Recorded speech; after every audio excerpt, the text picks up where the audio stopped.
This video is going to show you how to take the normal distribution to the next level. So this is going to give you data kind of like in the empirical rule video, and you're going to have to find exact probabilities between or above than or less than certain values. So they're not all going to necessarily be nice values that are within 1 or 2 standard deviations of the mean, so we're going to be using our calculator. So we are given, as we always have to be, our mean and our standard deviation. So right off the bat, I'm going to label those because I'll be needing it for all of these problems. So my mean is 70, I use X bar, and then my standard deviation, I use that fancy looking O with the tail on it, and that's 4.5. So let's start by doing part A. So this wants to know the probability that a value is between 65 and 80. So the very first thing we need to do is take our X's, those would be the values that we're given. I'm going to call them, in this case, X1 and X2. I need to find the z-scores that correspond to those values. And remember, a z-score tells you how many standard deviations you are away from the mean. So to do that, I'll call it z1 for 65. I take my x, I subtract my mean, and I divide by my standard deviation. And these are always rounded to 2 decimal places. So I get negative 1.11. For my second one, same setup. Now I'm taking 80, subtracting the mean, and dividing by the standard deviation. If you're doing this in your calculator, I hope that you already know this, but if you want to do it in one step, you need to put the 80 minus 70 in parentheses. Otherwise, you can just type it in 2 steps. I get 2.22 when I round to the 100th for that z-score. So I've got my 2 z-scores, so my second step, I'm just going to give myself a little space, is to draw my normal curve and to label, in this case, my 2 z-scores. This doesn't want to let me draw. There we go. Okay, so since I know 0 is in the middle, you don't have to label that, but it's just helpful to kind of guide you. Negative 1.11 might be somewhere over here, and 2.22 might be a little further away. 2.22, okay. So since this is a between, that was a kind of the key word here, that means I'm shading between those 2 z-scores. So I'm finding the probability that represents that shaded piece of the normal distribution. So now I'm ready to go to my calculator.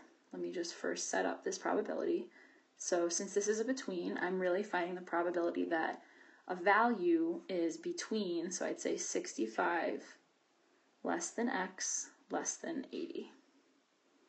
Okay, now if you remember on the calculator how to get there, you're going to press second bars, and you want choice 2, which is normal CDF.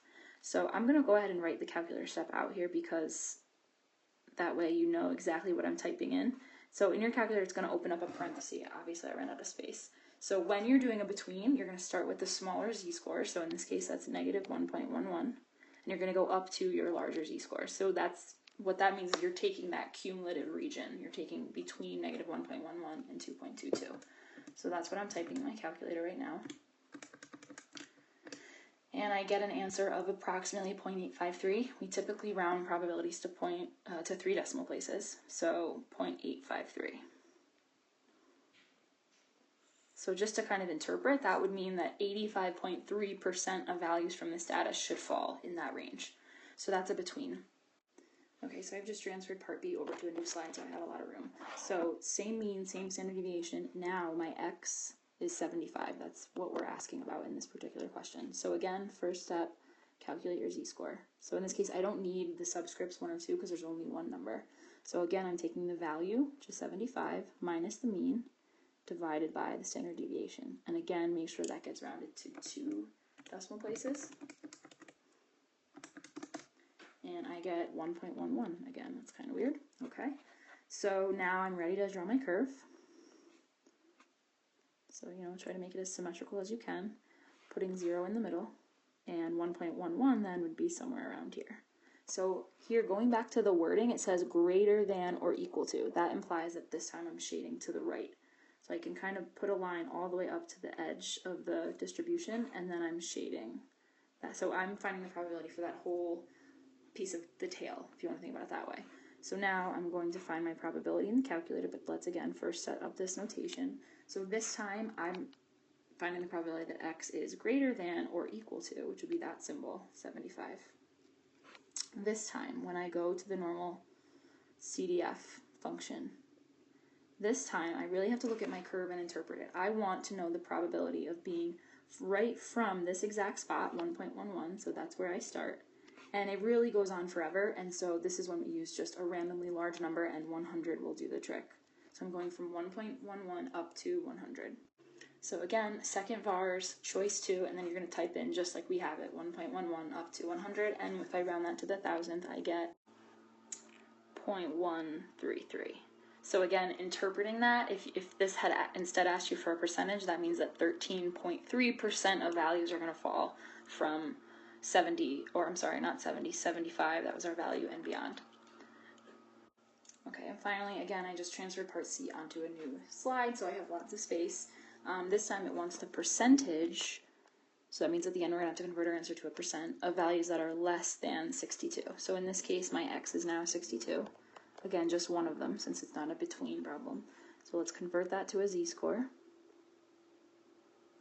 Take our value minus our mean divided by our standard deviation. You definitely want to have that formula memorized. And again, same thing, make sure you round that to 2 decimals. And I got negative 1.78. So let's draw our curve. Mark your 0 just to kind of keep track. So negative 1.78 would be somewhere around here. And again, going back to the wording, this time it's a less than, which means we are shading to the left. So again, draw your line all the way up to the edge of the curve, and then we're shading everything below it. So now we're finding the probability of just that small piece of tail. So I'm going to set up my probability. This is the probability that x is less than 62. Okay, so this time for the normal CDF, you guys know what I mean. Okay, so if, again, looking at my curve, I have to really make it match. So in this case, I've shaded all the way to the left, which really means we're going left forever. And so again, we use an arbitrarily large negative number, and negative 100 will work. And then we're going up to negative 1.78. Okay, so again, normal, second vars, normal CDF, type it exactly how we've written it. And to the thousandth place, I get 0.038. So again, this question did actually ask for the percentage, so I'm going to take my decimal, and now because I'm going from probability to percent, I'm going to the right, and that means really 3.8% of values are less than 62.